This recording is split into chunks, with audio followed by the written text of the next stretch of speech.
Come and praise God. In the company of God's people, let us give thanks to the Lord our God. Great are the works of God, full of glory and majesty. Our God is gracious and compassionate. Our God is merciful and forgiving. Our God is faithful and trustworthy.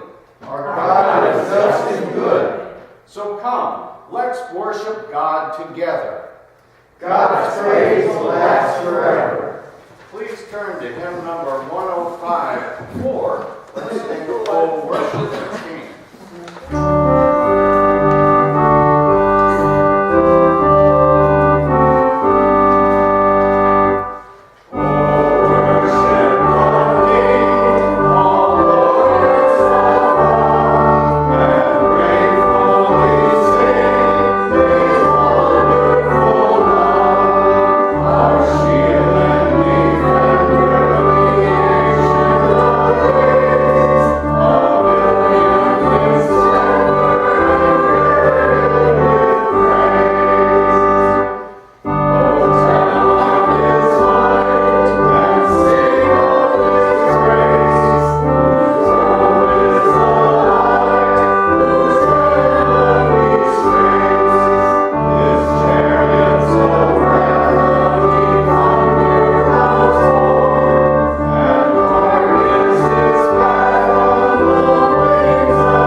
Blessed be the name of God forever and ever, to whom belong wisdom and might. He changes times and seasons. He removes kings and sets up kings. He gives wisdom to the wise and knowledge to those who have understanding. He reveals deep and hidden things. He knows what is in the darkness, and the light dwells with him. To you, O God of our fathers, we give thanks and praise, for you have given us wisdom and light, and made known to us what we ask of you. Amen. All right, our scripture lesson today will be from Daniel, as I mentioned. We're going to read all of chapter 2 from Daniel. We'll split it up in two parts. So first we will hear the first 23 verses. So hear the word of the Lord. And in the second year of the reign of Nebuchadnezzar, Nebuchadnezzar dreamed dreams, wherewith his spirit was troubled, and his sleep broke from him. Then the king commanded to call the magicians and the astrologers and the sorcerers and the Chaldeans, for to show the king his dreams. So they came and stood before the king. And the king said unto them, I have dreamed a dream, and my spirit was troubled to know the dream. Then spake the Chaldeans to the king in Syriac, O king, live forever. Tell thy servants the dream, and we will show you the interpretation. The king answered and said to the Chaldeans, The thing is gone from me. If you will not make known unto me the dream with the interpretation thereof, ye shall be cut in pieces, and your houses shall be made a dunghill. But if ye show me the dream and the interpretation thereof, ye shall receive of me gifts and rewards and great honor.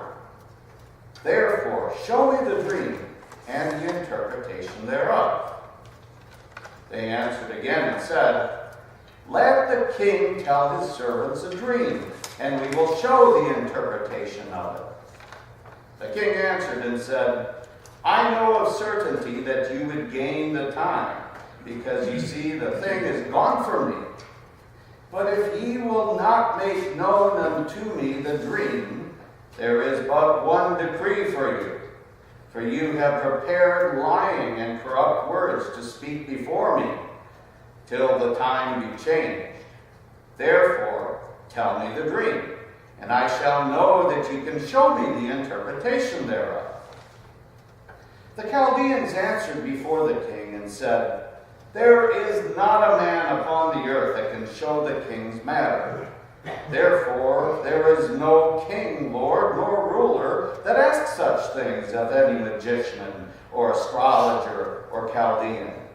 And it is a rare thing that the king requireth, that there is none other that can show it before the king, except the gods, whose dwelling is not with flesh.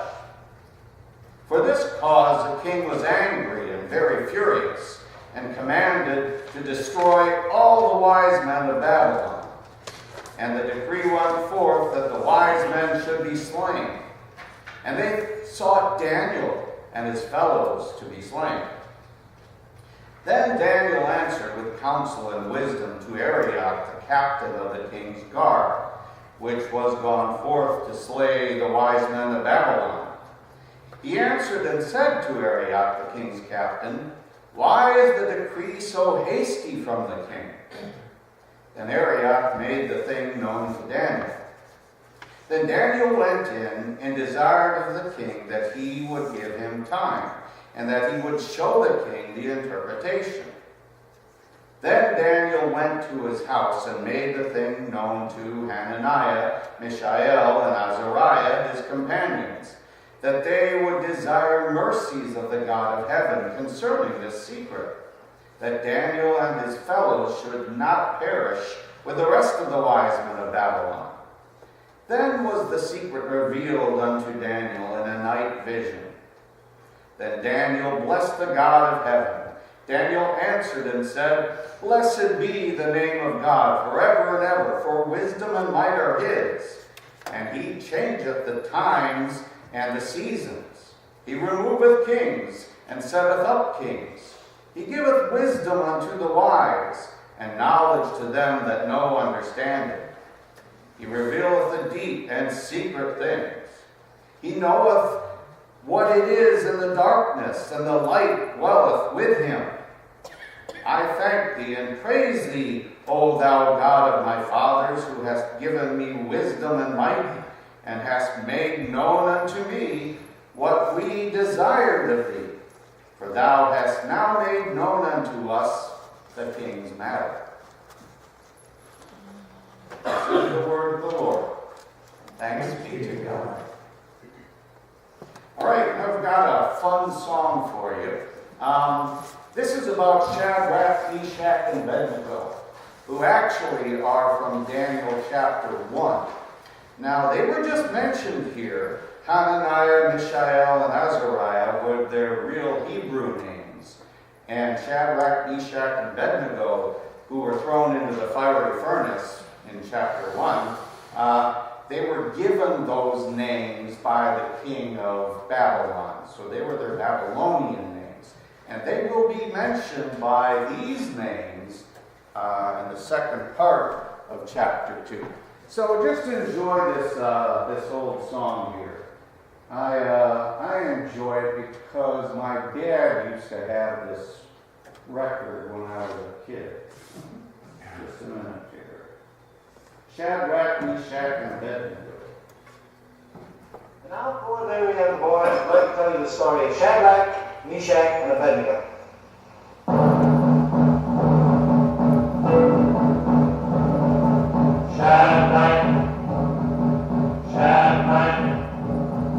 There were three children from the land of Israel. Shadrach, Meshach, and Abednego. They took a trip to the land of Babylon. Shadrach, Meshach, and Abednego. Nebuchadnezzar was king of Babylon. Shadrach, Meshach, and Abednego. Took a lot of gold and made it blood.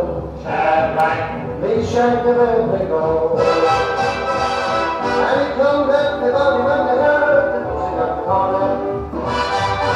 And he told everybody when they heard the music of the clarinet. And he told everybody when they heard the music of the horn. Must bow down and worship the idol Shadrach, Meshach, and Abednego. But the children of Israel would not bow down on Shadrach, Meshach, and Abednego. You couldn't fool them with no golden idol Shadrach, Meshach, and Abednego.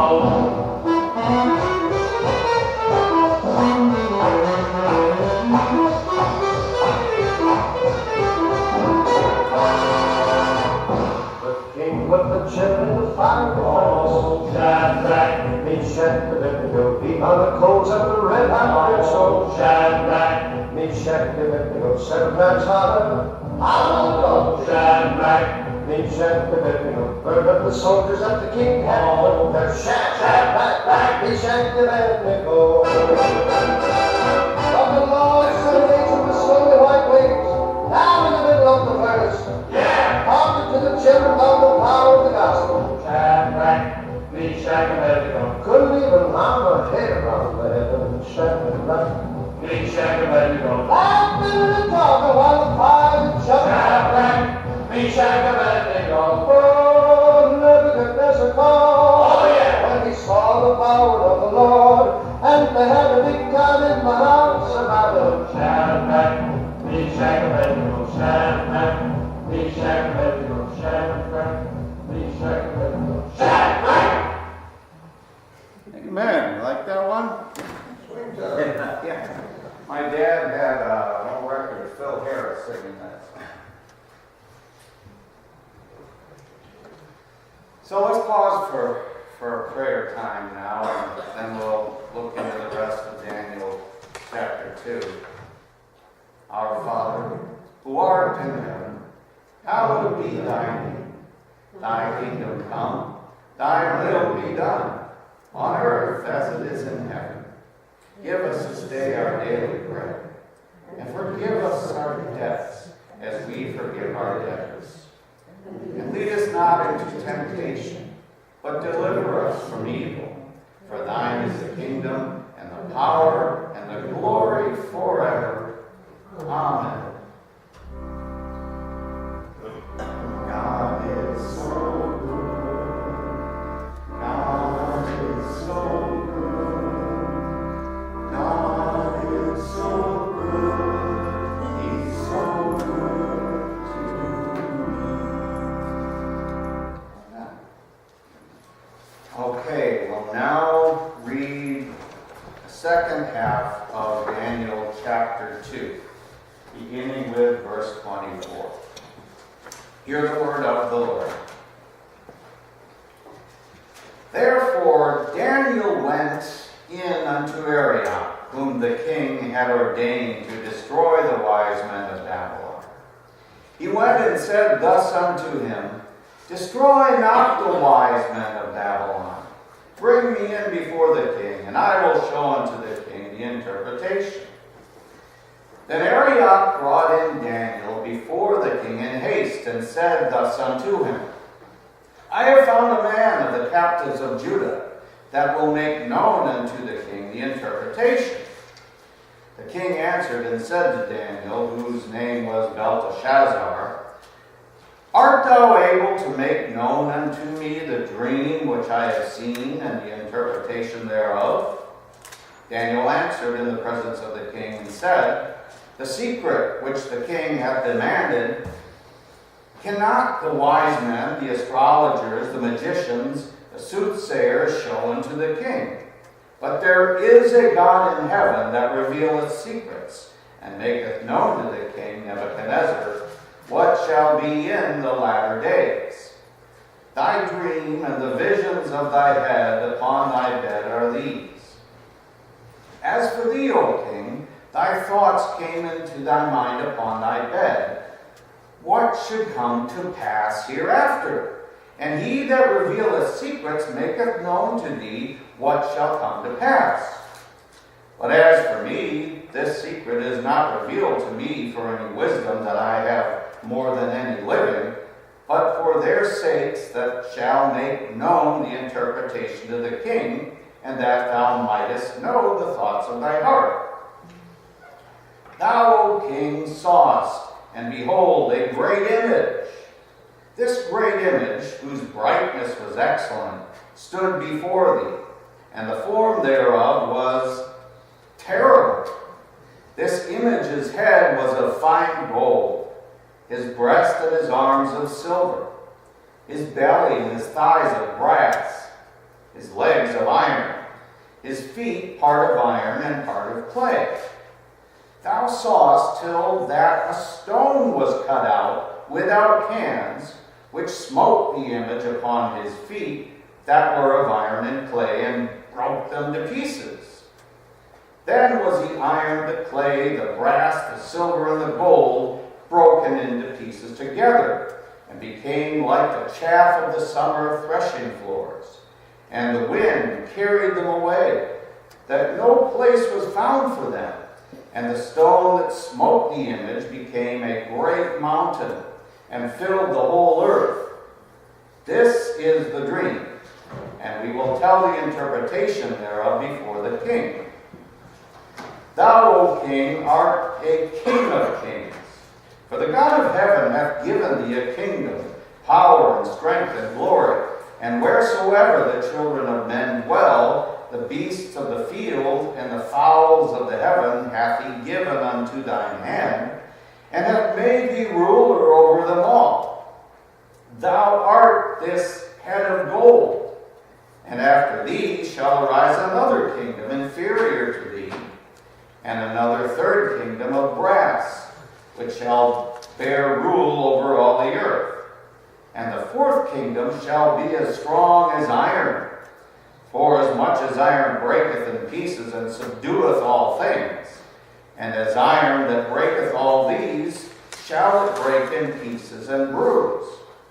And whereas thou sawest the feet and toes, part of potter's clay, and part of iron, the kingdom shall be divided, but there shall be in it of the strength of the iron.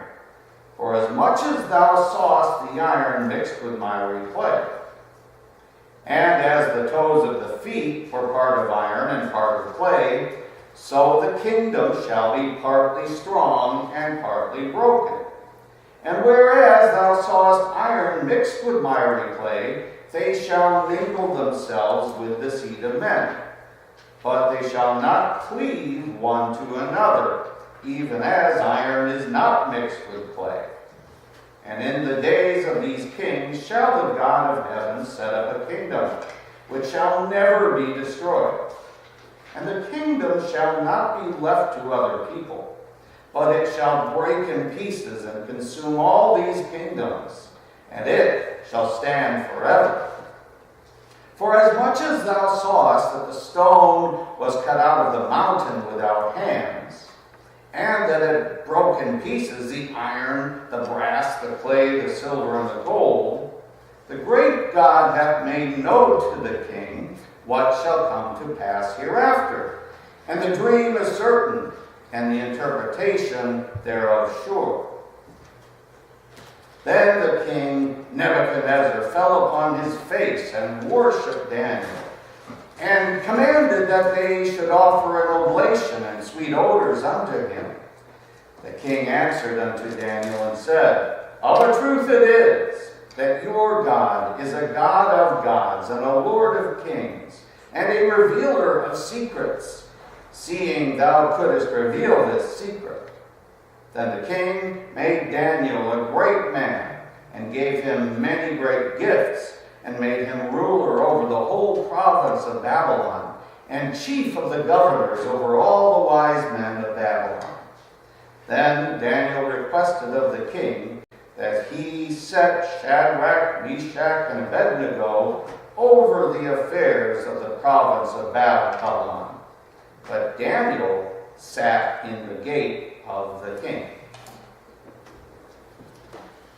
This is the word of the Lord for the people of the Lord. Thanks be to God. So, after reading all of that and hearing that Daniel said that God showed the king what is yet to come, well, we still ask, what on earth is about to happen? For heaven's sake, right? You know, people ask other questions too, like, what is going on in the world today? How did things get in such a mess? What's going to happen next? How will the world end? When will it end? What should we do? And where is God in all this mess? Well, a couple of years ago, when I was preaching through the first 11 chapters of the book of Genesis, I explained that I believe the Bible to be the infallible, inspired, inerrant Word of God. And as God promised, it has been preserved to this day, which is stated in Psalm 12, where it says, "The words of the Lord are pure words, as silver tried in a furnace of earth, purified 7 times. Thou shalt keep them, O Lord. Thou shalt preserve them from this generation forever." And some people question how or whether his word has been preserved in the English language, since there are so many different English translations that appear to say different things in certain places. And that's a fair point. And as far as I've been able to figure, the King James Bible seems to be the best to use for study purposes like this.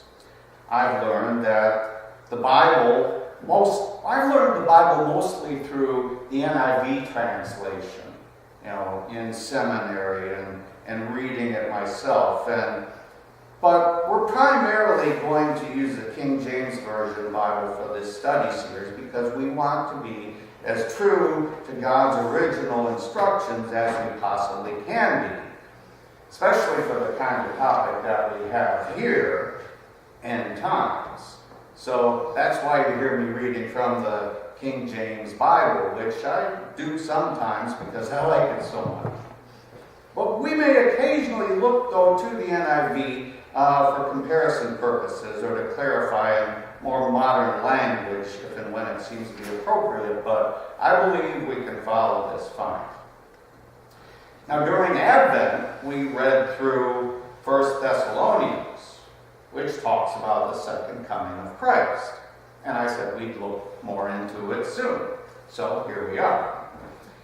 And in Bible study group that we have in Shamokin, we read through recently Revelation and the book of Daniel, refreshing ourselves on what God teaches us about what is yet to come in biblical prophecy.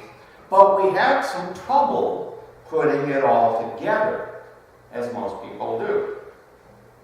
Now, 1 and 2 Peter also address these topics, and in fact, 2 Peter chapter 3 says that scoffers in the last days will be willingly ignorant.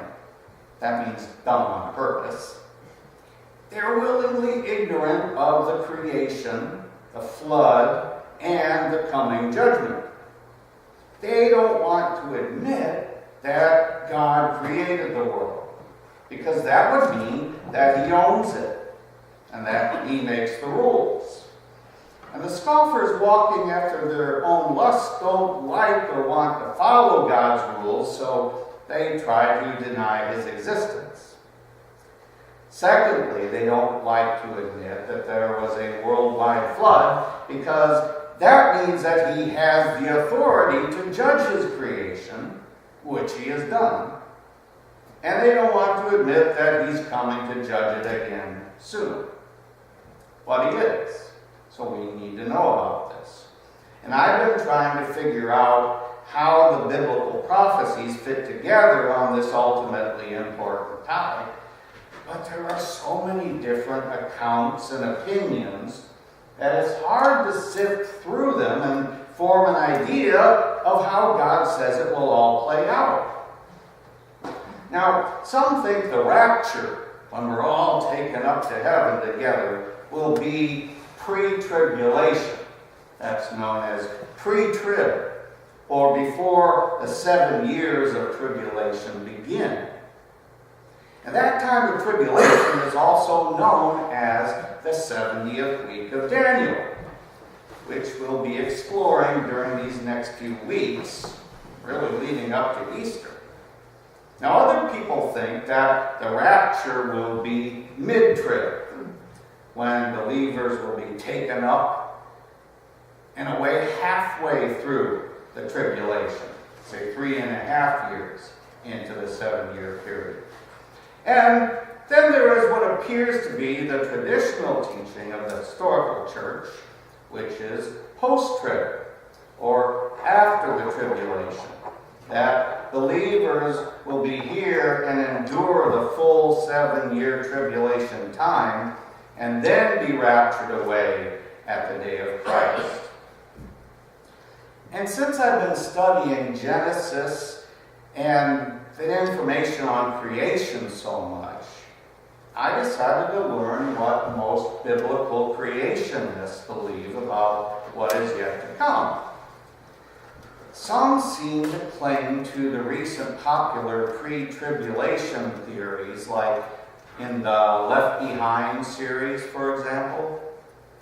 But most appear to take the more traditional biblical view that God's people will experience persecution here on earth before the second coming of Christ, but be raptured up or taken up to the judgment seat of Christ and the marriage supper of the Lamb before the world experiences the days of wrath.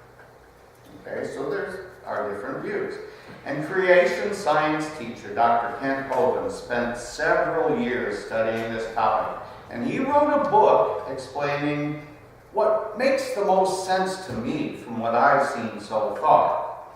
So I'm going to share much of his study with you over the next few weeks, and that's where these posters come from. Okay? Now, if anyone has any differing ideas, if you know a better explanation or have any questions, please feel free to share it with me. I'll look at those too. But first I want to take a look at the big picture, okay? Simply and quickly. Well, Jesus said in Matthew 19 and in Mark 10 that the creation of Adam and Eve was the beginning. And in Romans 1:20, the Apostle Paul says of God, for his invisible attributes, namely his eternal power and divine nature, have been clearly perceived ever since the creation of the world, in the things that have been made. So they are without excuse. See, Paul is plainly saying that people have been able to perceive these attributes of God in his creation ever since the creation of the world. Not just since people were created, ever since the creation of the world.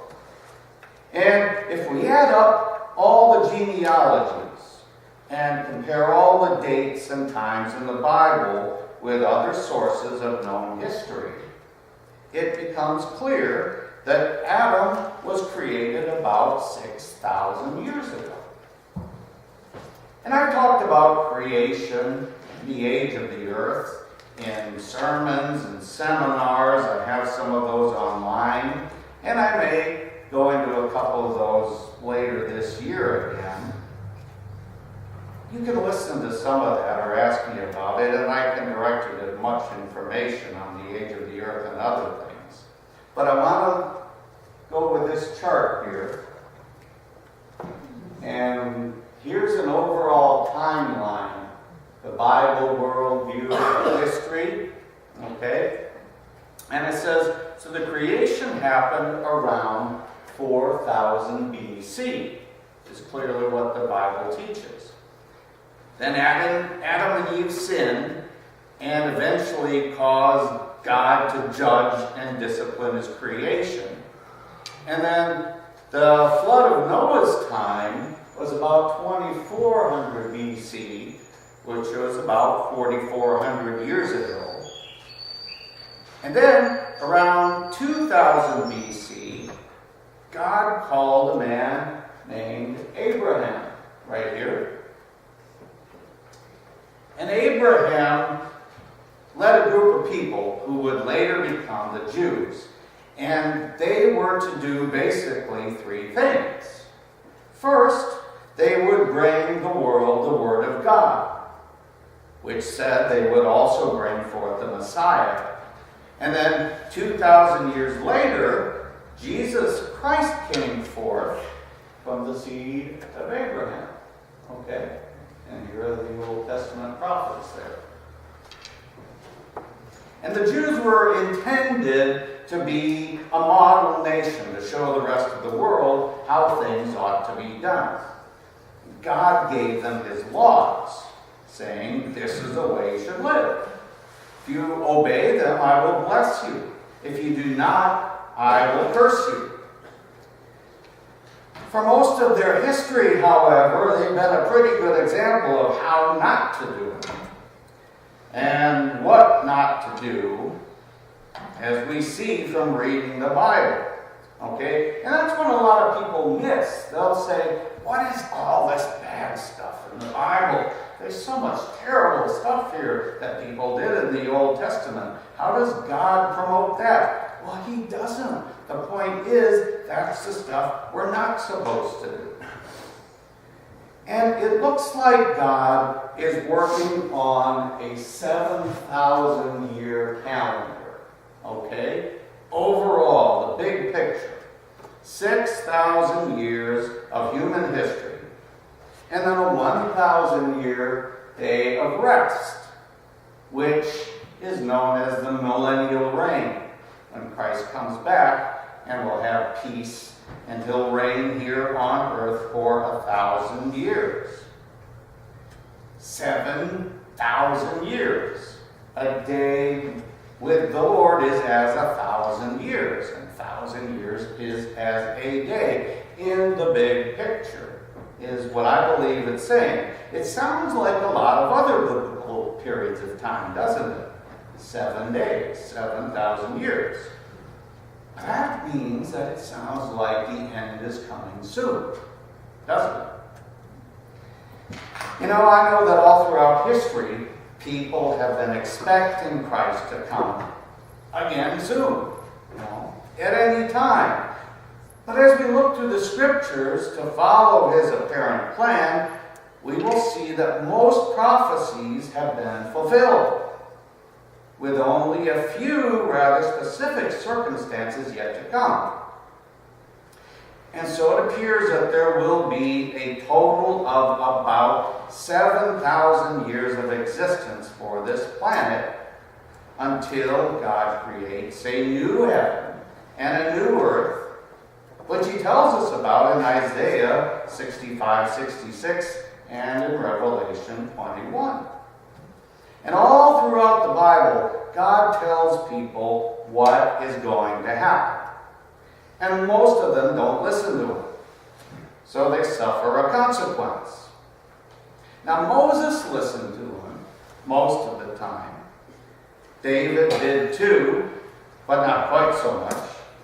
And then around 600 BC, there was a man in exile named Daniel who did listen to God and his messenger. And he believed the prophecies that he was shown, and he recorded them for us to study and follow. And most of his prophecies have been fulfilled. So know that they were correct. We can see they came to pass throughout history. And so we have no reason to doubt the remaining ones. And to really get started in the study of the prophecies about the remaining future, we should look at what we read in Daniel chapter 2. So I want to take a brief look at that to set us up for the rest of our upcoming study, what on earth is about to happen, for heaven's sake. Okay, now I got a little short video here about part of what we just read, which is that statue of Nebuchadnezzar here.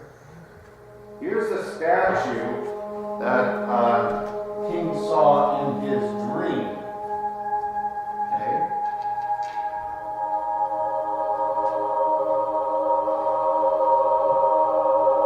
It was a great figure with a head of gold. Okay? And it had a breast and arms of silver, a belly and thighs of brass,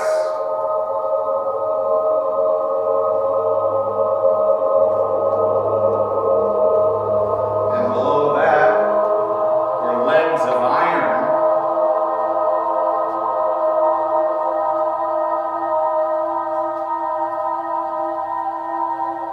and feet, part of iron and part of clay.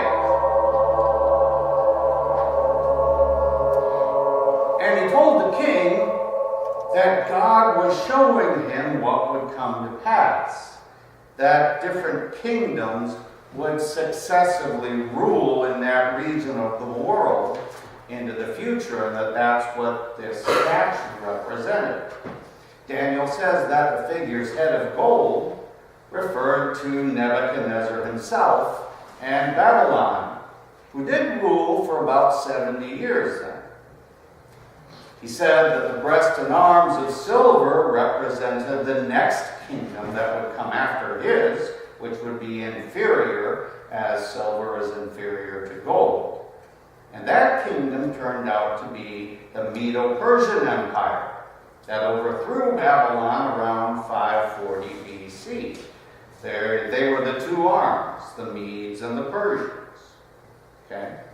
Then the belly and the thighs of brass turned out to be Alexander the Great's Greek Empire, because they came into that region and took it over for a long time, almost all the way to India and down to Africa. They controlled that whole region.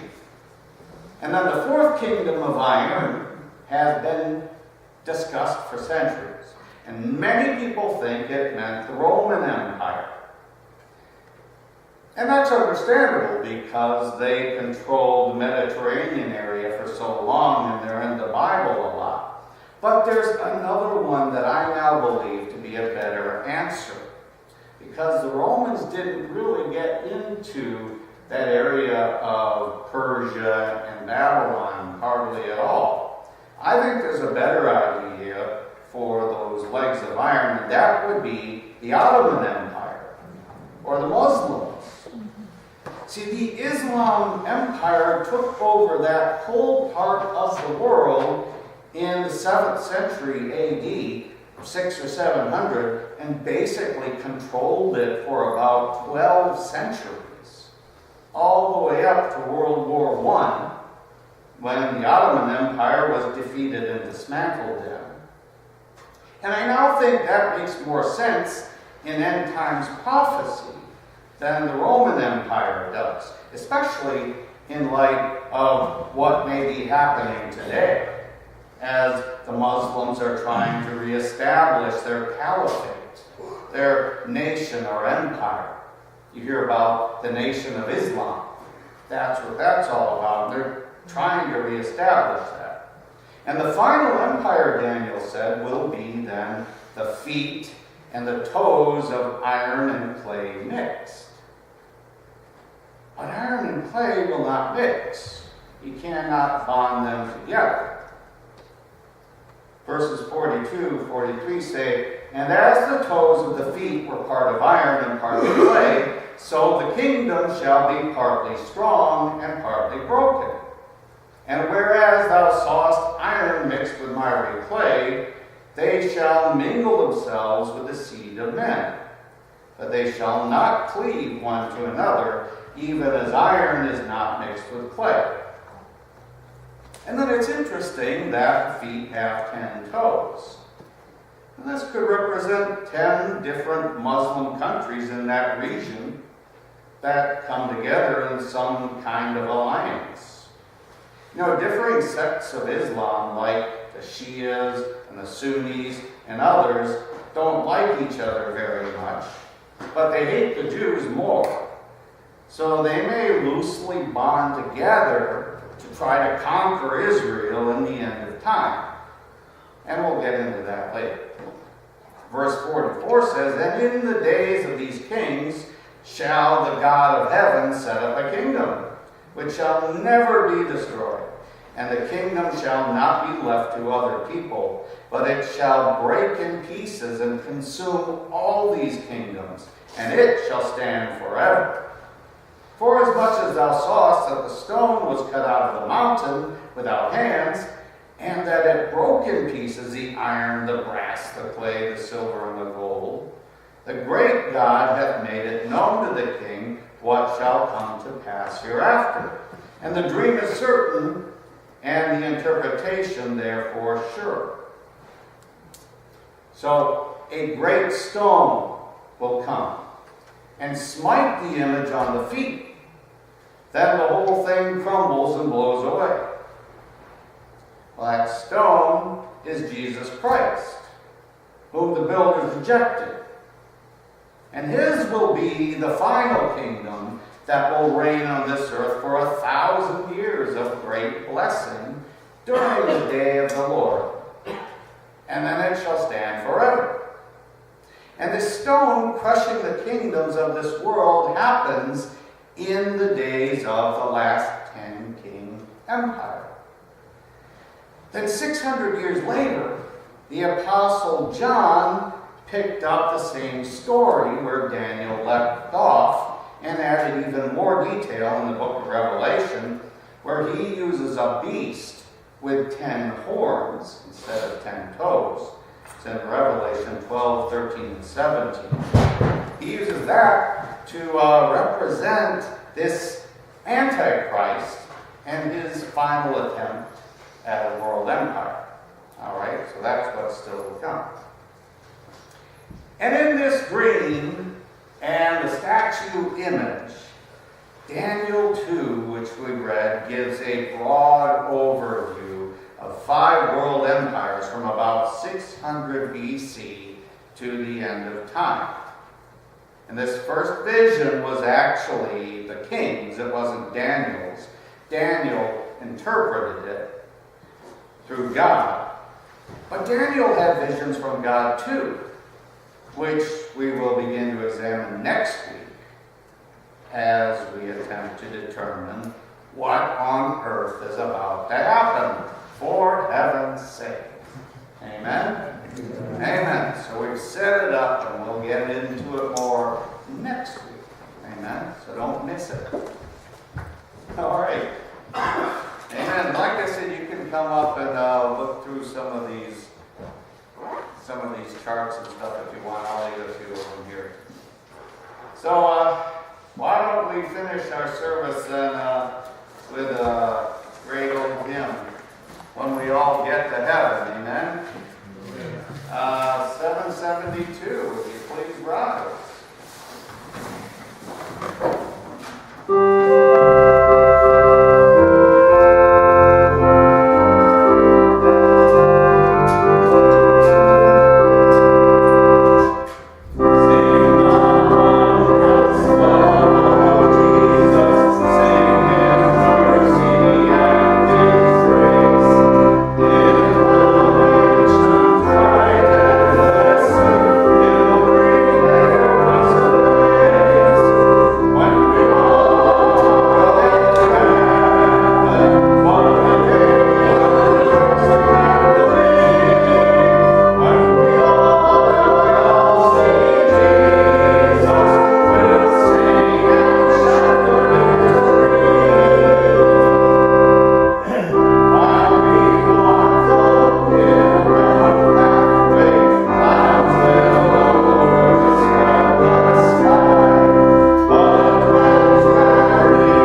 puzzle, so to speak, and do our best to figure out what on earth is about to happen and what we're supposed to watch for and do.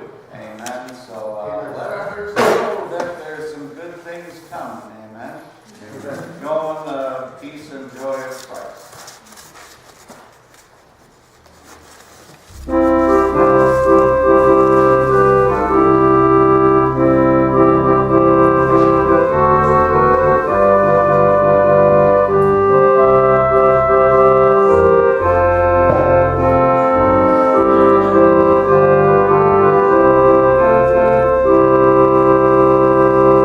Praise God. See you out front.